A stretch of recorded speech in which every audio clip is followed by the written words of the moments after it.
Bonjour, dans cette vidéo concernant la proportionnalité, nous allons faire 3 exercices sur la pente, l'échelle et les pourcentages. J'ai effectivement constaté que c'est des exercices qui vous mettent fréquemment en difficulté. Voilà, alors commençons par un exercice sur la pente. Il s'agit du FA75 qui est dans votre livre. Tout d'abord parlons de la pente. Vous avez certainement déjà vu ce genre de panneau qui indique que la pente est de 10%. Mais concrètement, que veut dire une pente de 10%? Alors première chose à ne pas faire, c'est confondre la pente avec l'angle d'ouverture ici. La pente de 10%, que l'on peut écrire comme une fraction, 10 sur 100, correspond à une inclinaison entre deux points. Prenons ici les deux points indiqués en rouge sur notre route. Comme je l'ai indiqué, le déplacement vertical correspond au nombre qui est au numérateur et le déplacement horizontal correspond au nombre qui est au dénominateur. Autrement dit ici, tous les 10 mètres par exemple, vertical, nous allons nous déplacer de 100 mètres à l'horizontale. Ou alors ça peut être en kilomètres. Si on se déplace de 10 km à la verticale, on se déplacera de 100 km à l'horizontale. Ça peut marcher avec des centimètres, avec n'importe quelle mesure. Autrement dit, si verticalement il y a 10 mètres, alors horizontalement il y a 100 mètres. Et inversement, s'il y a 100 mètres horizontalement, il y aura 10 mètres verticalement. Et cela va pouvoir décrire l'inclinaison de la pente. En effet, plus la pente est raide, plus ici le nombre, le pourcentage va augmenter. 50% voudrait dire que quand on se déplace une pente de 50%, voudrait dire que quand on se déplace de 100 à l'horizontale, on monte de 50 à la verticale. Donc on voit que la pente serait beaucoup plus raide. Voilà, revenons maintenant à notre exercice. Donc le départ de la piste de kilomètres lancé des arcs qui se trouve à une altitude de 2620 mètres, son arrivée à une altitude de 2550 mètres. Voici le schéma du départ et de l'arrivée. Sa pente moyenne est de 34,3%. Autrement dit, quand on se déplace de 100 horizontalement, on se déplace de 34,3 verticalement. Et on nous demande alors à quelle distance horizontale du sommet de la piste de l'arrivée se situe-t-elle. Donc première chose, mettez la vidéo sur pause et tentez d'identifier ce que l'on cherche dans le problème. Ce que l'on cherche à identifier, c'est la distance horizontale, donc celle-ci. Maintenant, mettez la vidéo sur pause et essayez de trouver la distance verticale. La distance verticale est de 565 mètres. J'ai fait 2620 moins 2550. Alors maintenant, on sait que quand on se déplace de 34,3 mètres verticalement, on avance de 100 mètres horizontalement. Mais nous, on ne veut pas se déplacer de 34,3, on va se déplacer de 565 mètres. Donc maintenant, mettez la vidéo sur pause et essayez de trouver combien on se déplace horizontalement si on se déplace donc de 565 mètres verticalement. Si vous n'arrivez pas, vous pouvez par exemple faire un tableau avec la distance verticale à gauche, la distance horizontale à droite. 34,3 mètres, on se déplace de 100 mètres horizontalement.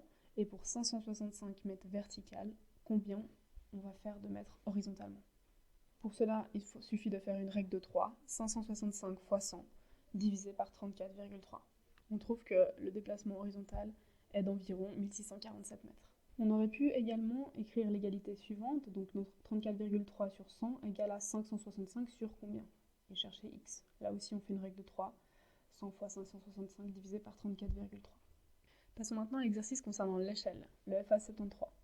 L'avenue Léopold Robert s'élève à l'artère de la ville de la Chaux-de-Fonds à une longueur de 1,5 km.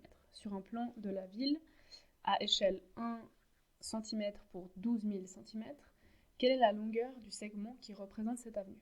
Voilà, donc déjà, la première chose, c'est savoir lire une échelle. Donc, une échelle, le 1 correspond à 1 cm sur la carte, et le 12 000 ici correspond au nombre de centimètres dans la vraie vie. Ce sont que des centimètres. Donc maintenant, 1,5 km, on va le transformer en centimètres pour avoir le nombre de centimètres total, puis comme ça, on pourra savoir quelle mesure cela fera sur le plan de la ville. Donc 1,5 km, c'est 150 000 cm. Pour vous aider à résoudre, vous pouvez effectuer un tableau avec les centimètres sur la carte, les centimètres sur la vraie vie. Essayez de compléter ce tableau et trouver donc la réponse en mettant la vidéo sur pause. Voilà, donc si vous avez fait un tableau, ça devrait ressembler à celui-là. Donc 1 cm sur la carte correspond à 12 000 cm dans la vraie vie. Et nous, on a 150 000 cm dans la vraie vie et on veut savoir combien ça fait en centimètres sur la carte ou le plan. Donc on fait 150 000 fois 1 divisé par 12 000. Règle de 3. Voilà, on obtient 12,5. Donc on sait que l'avenue Léopold Robert sur le plan de la ville mesurera 12,5 cm. Voilà, on va finir cette vidéo par l'exercice FA87. Dans une usine, on traite du minerai contenant en moyenne 35% de fer. Il faut utiliser 120 kg de charbon pour produire l'énergie nécessaire à l'extraction de 100 kg de fer. Quelle quantité de charbon faudra-t-il pour extraire le fer contenu dans 1200 tonnes de minerai? Mettez la vidéo sur pause, relisez l'énoncé si nécessaire et essayez de répondre à la question. Voilà, si vous avez de la difficulté, j'ai fait un dessin. Donc le minerai, 35% de fer dans le minerai. Après, on sait qu'il faut 120 kg de charbon pour extraire 100 kg de fer. Donc maintenant, essayez de trouver la quantité de charbon qu'il faudra pour 1200 tonnes de minerai. Première étape, ça va être de trouver combien il y a de kilos de fer dans 1200 tonnes de minerai. Donc pour ça, il va falloir faire 35% de 1200 tonnes. Pour ça, vous pouvez par exemple faire un tableau.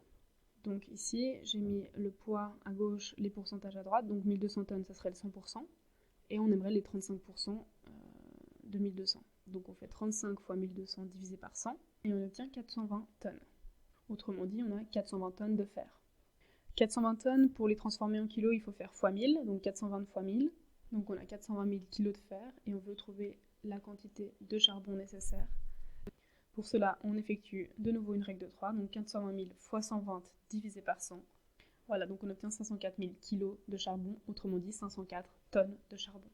Voilà, l'exercice est terminé. Je veux juste revenir sur les pourcentages. Comment trouver le pourcentage d'un nombre? Ici, on voulait les 35% de 1200.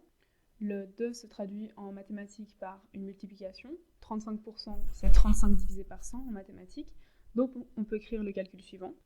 Voilà, et pour effectuer les calculs suivants, on multiplie les numérateurs. Donc, on multiplie 35 et 1200 et on divise tout ça par 100. On peut également diviser directement 1200 par 100. Comme ça, on enlève les zéros. Il reste 12 fois 35 divisé par 1, 420. Et donc, on a calculé directement les 35% d'un nombre. Voilà, la vidéo est maintenant terminée. À bientôt!